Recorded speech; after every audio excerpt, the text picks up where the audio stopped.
It is called the orphan spirit. ఏంటది? అనాథ ఆత్మ. అనాథ అంటే నాకు ఎవ్వరు లేరు అనే ఆత్మ, ఈ మనస్సు, ఈ ఆలోచనలు అనేక మందిని ఏలుతా ఉంది. చాలామంది ఈ కనువిప్పు లేక నాకు ఎవ్వరు లేరు. ఎంతమందికి అనిపించింది నా జీవితంలో నాకు ఎవ్వరు లేరు అని? ఒకానొక్కసారి అనిపించింది.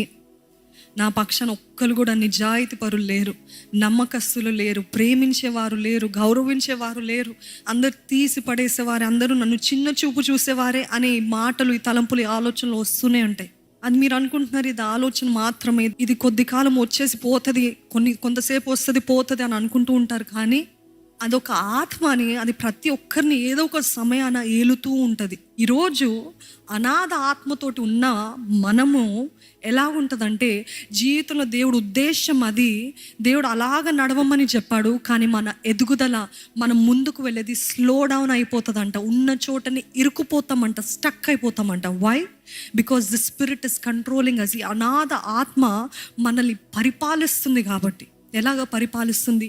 ఎప్పుడు మన ఆలోచనలే కరెక్ట్, అందుకని ముందుకు వెళ్ళలేకపోతున్నాం.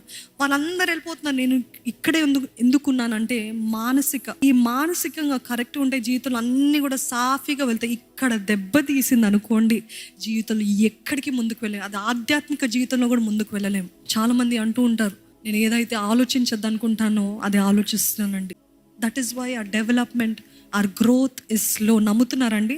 ఎందుకు ముందుకు వెళ్ళలేకపోతున్నాం? దేవుడు అన్నాడు, ఇది మార్గము, ఇది సత్యం, దీని తగ్గట్టు జీవించు అని. అంటే ఏది చేయాలనుకుంటున్నాను అది చేయలేకపోతున్నానయ్యా, ఏది చేయొద్దు అనుకుంటున్నాను అదే చేస్తున్నాను. అందుకనే ఇశ్రాయేలీయులు 11 రోజుల్లో చేరవలసిన స్థలము, కనాను దేశము, 40 సంవత్సరాలు తిరిగారంట. ఎందుకంటే దేవుడు ఇక్కడ మార్చాలని ఆశపడ్డాడు కాబట్టి, హృదయాన్ని మార్చాలని ఆశపడ్డాడు కాబట్టి అన్ని సంవత్సరాలు పట్టిందంట. 40 సంవత్సరాలు. They could have gone in 11 days, but it took 40 years. 40 సంవత్సరాలు పట్టిందంట. ఈరోజు మన జీవితాల్లో కూడా దేవుడు ఆల్రెడీ సిద్ధపరిచాడండి వాగ్దాన భూమి.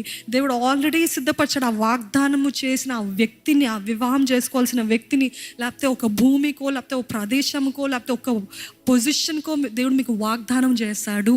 But why are we not reaching? ఎందుకంటే ఈ అనాథ ఆత్మ, లేకపోతే ఈ ఆలోచనలు, ఈ మనసులో ఉన్న ఈ ఆలోచనలు, లేకపోతే మనం జయించలేని వాటిని బట్టి ఉన్న చోటునే తిరుగుతా ఉన్నామంట. That is why our development is slow.